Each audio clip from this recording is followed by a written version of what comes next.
Franck Ferrand raconte sur Radio Classique.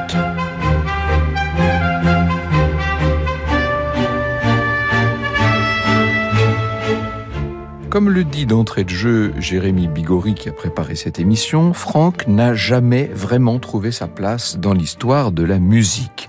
C'est un musicien sur lequel ont plané des légendes, un compositeur qui a été annexé par les uns, et les uns en question ce sont ses élèves, qui a été vilipendé par les autres, et surtout largement ignoré d'un public qui à l'époque n'avait d'oreille, n'avait d'yeux que pour l'opéra de Paris. Ce qui fait qu'il y a pas mal de fausses idées sur ce personnage, des jugements un peu à l'emporte-pièce et des partis pris. On s'est mépris, parfois avec mauvaise intention d'ailleurs, sur son caractère un peu doux, mais complexe et tourmenté, sur sa foi apparemment naïve, qui en vérité était évangélique, de la façon la plus noble qui soit. Certains ont voulu faire de lui un marguillier en conflit et totalement une sorte de grenouille de bénitier, allant jusqu'à lui donner le surnom de Pater Seraphicus. Son physique n'arrange rien à l'affaire, imaginez un visage austère, avec ses épais favoris comme on pouvait les porter à l'époque. Bref, on a l'impression qu'il n'a jamais été jeune, cet homme-là. Il a l'aspect d'un clerc de notaire ou d'un petit fonctionnaire de la province de l'époque, vêtu toujours en noir, flanqué d'un parapluie sous le bras. Bref, c'est pas Liszt ou c'est pas Wagner. C'est pas le grand musicien tel qu'on l'imagine. En vérité, cet homme secret, tourmenté et même sensuel, cet homme se révèle dans sa musique. La vie de Franck ne comporte pas, c'est vrai, de grands drames. On serait bien en peine de trouver des hauts faits là-dedans, des amours échevelés. Ça, évidemment, c'est pour Beethoven, c'est pour les stars de la musique. Mais lui n'était pas fou comme Schumann, il n'était pas mort très jeune, fauché en pleine gloire comme Chopin ou Mendelssohn. Il n'était pas protégé des dieux comme Liszt ou protégé des rois comme Wagner. Bref, il a mené une existence besogneuse et, disons-le, sans beaucoup d'éclat. Franck Ferrand sur Radio Classique. C'est à Liège, bien sûr, qu'est né César Franck, le 10 décembre 1822. Au petit matin, il a reçu des prénoms qui plus tard feront gloser. César, Auguste, Jean, Guillaume, Hubert. Rien que ça. Pourtant, le milieu est simple, mieux que modeste quand même, avec 3 origines, allemande, wallonne et hollandaise. Le père, en août 1820, avait épousé une jeune fille d'Aix-la-Chapelle. Ils vont donc avoir 2 enfants, César, puis Joseph, qui naît en 1825 et qui sera lui aussi organiste. Autant la mère est douce, pieuse, autant le père est un personnage un peu particulier, vaniteux, égoïste, assez tyrannique, avare aussi, un peu le père Grandet, si vous voulez. Il va jusqu'à marquer le pain pour vérifier si des tartines supplémentaires auraient pu être données aux enfants pendant qu'il avait le dos tourné, vous voyez un peu le genre. Il noircit des pages et des pages de carnet pour savoir si le café ne serait pas plus économique que le chocolat au petit déjeuner. On voit bien cette atmosphère de la bourgeoisie du début du 19e siècle. Nicolas Joseph, c'est son prénom, souffre de sa condition médiocre. Il est commis aux écritures à la banque Frézard. On se croirait vraiment dans un roman de Balzac. Ensuite, il va devenir commis chez un agent de change. Il va tout faire pour réaliser à travers ses fils ce que lui-même n'a pas pu accomplir. Ils sont en quelque sorte son faire-valoir, ces enfants-là. Ils sont sa justification. Bref, c'est le transfert classique. Et d'autorité, il va imposer le piano à l'aîné, le violon au cadet. Il les oblige tous deux, sans ménagement, du reste, à des heures et des heures de travail sur leur musique. César, bientôt, va entrer au conservatoire de Liège, à 9 ans. Il connaît déjà l'existence de labeur que, par la suite, il ne cessera du reste de mener. Les progrès sont rapides, grâce à une mémoire étonnante, une oreille très sûre. Il faut vous dire qu'il a la chance d'avoir de longs doigts effilés qui lui permettent de plaquer sans difficulté les plus larges accords. En 1834, son diable de père parvient à le faire jouer devant le roi Léopold Ier. On ne sait pas comment il s'y est pris, mais enfin il y est arrivé. Et ça, c'est une première étape. Son père espère pour son fils la renommée que connaissent les grands virtuoses de l'époque, les Liszt justement, et Paganini, Paganini et Hummel, etc. Bientôt Chopin. Nicolas Joseph va quitter la Wallonie qui paraît trop étroite pour les grandes ambitions qu'il nourrit et au début de 1835, le voilà qui débarque à Paris avec son fils en espérant bien que la gloire de l'un rejaillira sur l'autre. Hélas, le conservatoire à l'époque n'ouvre pas ses portes aux étrangers. Liszt en a déjà fait les frais face à son directeur de l'époque, l'inflexible Cherubini.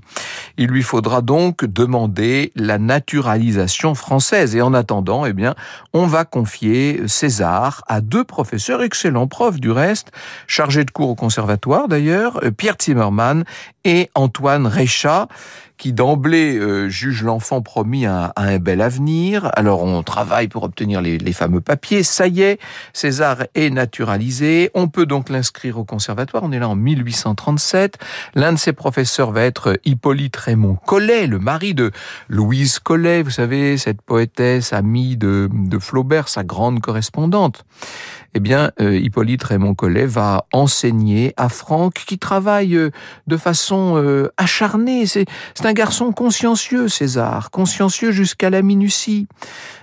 Chaque année, il aura les prix d'excellence, ça lui apporte une certaine réputation qui lui ouvre de nouveaux horizons, qui lui ouvre aussi la porte de certains salons, il va donner des concerts. Dès cette époque, le père se fait l'impresario agissant de son fils, il va le forcer à composer œuvre sur œuvre afin de pouvoir se produire en public. Et on va voir ainsi naître des fantaisies, des sonates, des variations sur des airs d'opéra, même 2 concertos pour piano. L'histoire de César Franck, c'est celle des décisions que prend son père, vous l'avez bien compris, en tout cas entre 1837 et 1844. Son père le pousse dans tous les salons de facteurs de piano, je pense à Pape, à Erard, etc., où l'on peut entendre de la musique. C'est là que César Franck va créer son trio de salon, opus 1, dans des cercles privés. On l'oblige à donner des leçons particulières aussi de piano, harmonie, contrepoint et fugue. Et les leçons en question, il les donne à son nouveau domicile du 43 de la rue Laffitte. Le père, en plus de tout ça, livre aux rédactions de revues de nombreuses annonces et comptes rendus. Il organise des tournées en Belgique, en Allemagne. Cet homme est insatiable. Vous voyez, on se demande d'où vient. Il y avait une frustration en lui qui ne demande qu'à s'épancher, tout simplement. Il va même jusqu'à retirer subitement ses enfants du conservatoire parce qu'à ses yeux, ils sont en train de perdre leur temps, ce qui fait que César ne pourra pas concourir pour le prix de Rome. Ce qui, pour lui, 30 ans plus tard, aura de fâcheuses conséquences. Ce sera la raison de son retard, le retard de sa nomination au poste de professeur au Conservatoire de Paris. Un fils complètement sous la tutelle de son père, mais qui compose, mais qui commence à se forger la personnalité d'un grand musicien. Vous écoutez Radio Classique. Donc ce garçon est complètement soumis aux volontés de son père, en tout cas jusqu'en 1846, parce que d'un seul coup, ce garçon un petit peu balourd, il faut l'imaginer avec déjà les favoris qui lui dévorent le visage, il a 22 ans en 46 et d'un seul coup, il se rebelle. L'orage ne sera que plus violent d'ailleurs, parce que comme il a beaucoup attendu, tout ça s'est accumulé. Franck, depuis des mois, donne des leçons dans un pensionnat de la rue des Martyrs. Et parmi les élèves, il y en a une que le jeune professeur préfère. Elle s'appelle Eugénie Félicité Jaillot des Monceaux. Elle est la fille d'acteur de la Comédie Française. Le reste, vous l'imaginez. Un amour naissant qui inspire une tendre mélodie. On est en 46, c'est L'Ange et l'Enfant de César Franck. Et puis, la force, grâce à cet amour, de s'opposer à son père avec lequel il va se disputer violemment. Il faut dire que le père a déchiré la partition. Cette fois, c'en est trop. César claque la porte. Il va réécrire de la page qu'il avait composée, L'Ange et l'Enfant. Il va réécrire ça de mémoire et quitter le logis de son père pour s'installer tout près de chez les Desmousseaux, donc rue Blanche. et c'est la rupture avec le père. Pour obtenir celle qu'il aime, il va quand même devoir arracher le consentement de son père au terme de 3 sommations. On pense à Robert Schumann et à Clara qui ont dû user du même procédé, c'était la loi de l'époque. Le contrat est signé le 8 février 1848 et dès le 22 février, César Franck épouse donc Félicité à Notre-Dame de Lorette, qui est leur quartier, là, au pied de la Nouvelle-Athènes. Pour parvenir à l'église, le couple a dû enjamber les barricades. Je vous ai dit qu'on est en février 1848. On est en pleine révolution, celle qui est en train de chasser Louis-Philippe du trône, et les républicains crient partout « Ah bah, Guizot !» Le soir, tôt à cause du couvre-feu, ils vont aller couver leur amour dans leur petit logement du 69 de la rue Blanche. Et dans la vie de César Franck, c'est un nouveau chapitre qui s'ouvre bien sûr, qui en vérité sera le chapitre des années obscures. Pendant 20 ans, le musicien va mener une vie de petit bourgeois où les accidents de la vie quotidienne prennent les proportions d'événements importants. Oh, on manque une leçon, oh là là, il vient un cours à préparer qui n'a pas été assez préparé, il y a les travaux de la maison, on court le cachet à travers tout Paris, bien entendu, on donne 5 ou 6 concerts par an en qualité de pianiste accompagnateur à Orléans pour aider un peu, pour mettre du beurre dans les épinards. Ça rapporte 100 francs ce genre de concert. Bref, on n'est pas très loin de la misère quand même dans cette existence étouffée, partagée entre un travail incessant et une famille de plus en plus prenante. 4 enfants vont naître entre 48 et 53, dont 2 mourront en bas âge. La vie de César Franck est assez morne à cette époque. Il ne faut pas s'étonner que les biographes se soient peu intéressés à son cas. Pas beaucoup d'œuvres, aucune en tout cas qui mérite vraiment de perdurer, à tel point que le nom de César Franck va tomber dans l'oubli, alors que celui de son frère, Joseph Franck, qui est organiste à Saint-Thomas d'Aquin et qui est déjà un bon compositeur, est en train de grandir, lui en revanche. Au milieu de cette grisaille, le sort va néanmoins décider d'aider César Franck. En 1853, son ami l'abbé d'Ancel lui offre de tenir l'orgue dans sa paroisse de Saint-Jean et Saint-François du Marais. L'instrument est un instrument moderne, un des premiers que signe le plus célèbre des facteurs d'orgue de ce temps, Aristide Cavaillé-Coll. En 1858, nouveau poste qui se libère cette fois à Sainte-Clotilde, sur l'autre rive, en plein cœur du quartier Saint-Germain. Alors là, on monte d'un cran, pour pas dire de 2. Et là aussi, il y a un magnifique orgue Cavaillé-Coll. Franck, désormais, va tenir cet instrument exceptionnel qui permet des combinaisons de timbres d'une variété infinie, et il le tiendra jusqu'à sa vie. C'est là qu'il va s'accomplir comme créateur, comme artiste. C'est là qu'il se fera en quelque sorte le truchement des hommes auprès de Dieu. Il faut l'imaginer, César Franck juché là-haut à sa console, entre ciel et terre, se faisant intercesseur d'une certaine manière.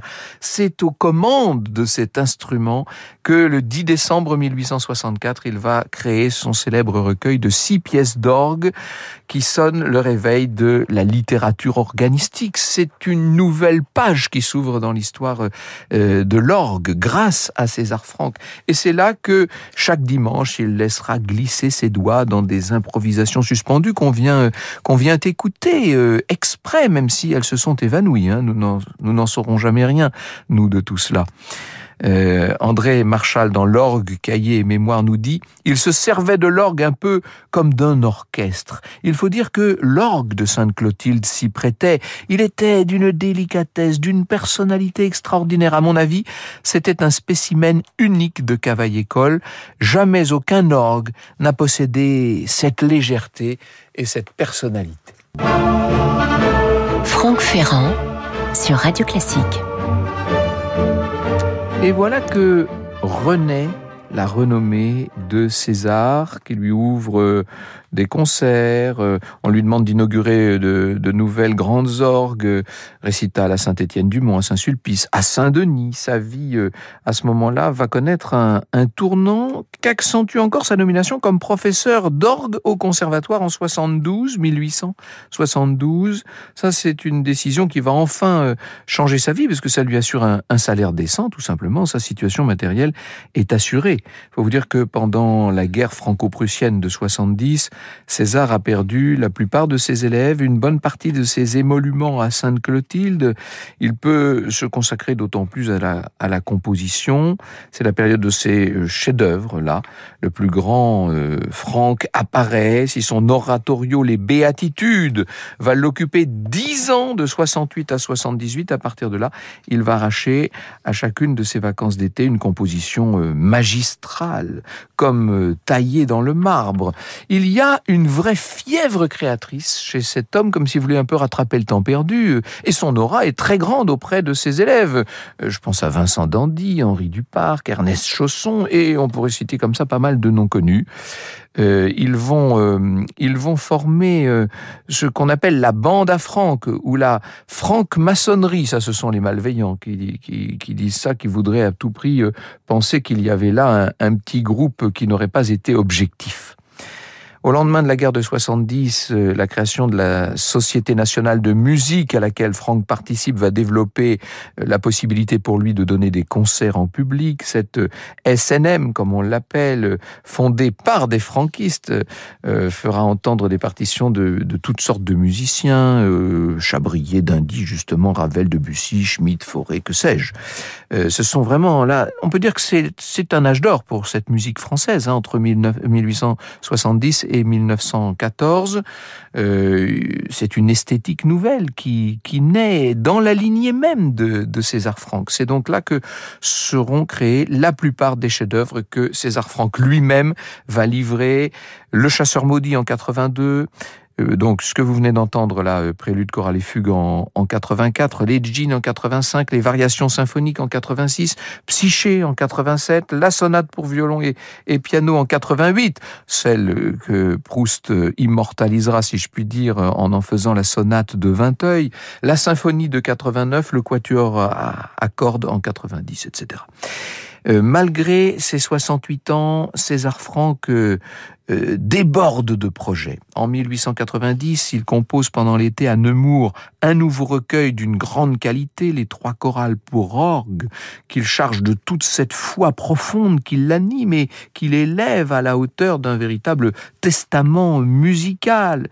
Il allait bien jusqu'ici du point de vue de la santé. Il se trouve que il y a eu, malheureusement, et on est là en mai 1890, juste avant d'arriver à Nemours, César Franck a été victime d'un accident de circulation. Il y avait un fiacre qui le transportait chez le pianiste Paul Brault, qui a été pris en enfilade par le timon d'un omnibus, vous voyez, qui a été percuté par ce timon, par cette pièce qui est entre les chevaux. Le musicien a été touché, il s'est évanoui, il a été heurté au côté droit. Et c'est vrai qu'il s'est bien reposé pendant cet été à Nemours, qu'il a pu mener à bien la composition des chorales, mais il aurait fallu peut-être qu'il se ménage davantage. Or voilà que dès la rentrée, il reprend ses cours au conservatoire à l'Institut des jeunes aveugles. Malgré sa famille, malgré les avis du médecin, il ne veut rien entendre, il ne veut entendre personne. Franck Ferrand sur Radio Classique. Je pense qu'il va mieux vers la fin d'octobre, sauf qu'en novembre, le mal se met à empirer. Le 7, l'idée de composer une fugue le poursuit et lui cause 1000 tourments. Le 8, samedi 8 novembre, à 5h du matin, César Franck va s'éteindre. Il a dit une dernière fois « Mes enfants, mes pauvres enfants ». Voilà ses dernières paroles. Les obsèques seront célébrées 2 jours plus tard à Sainte-Clotilde, dans son église toute tendue de noir, avec une foule immense qui vient lui rendre un dernier hommage. Tous ces paroissiens qui pendant tant d'années avaient bénéficié de sa musique extraordinaire. Dans sa biographie qui fait office de référence, qui est publiée chez Bleu Nuit Éditeur, Éric Lebrun souligne l'identité d'un musicien qui se forme à la croisée d'un triple parcours, nous dit-il, car Franck, compositeur, était à la fois pianiste, organiste et pédagogue. Ces 3 axes permettent de cerner la personnalité de ce compositeur discret dont l'art si particulier s'est élaboré lentement jusqu'à la prise de conscience d'une forme évidente d'expression personnelle. Alors, seule la mort put arrêter une floraison ininterrompue de chefs-d'œuvre.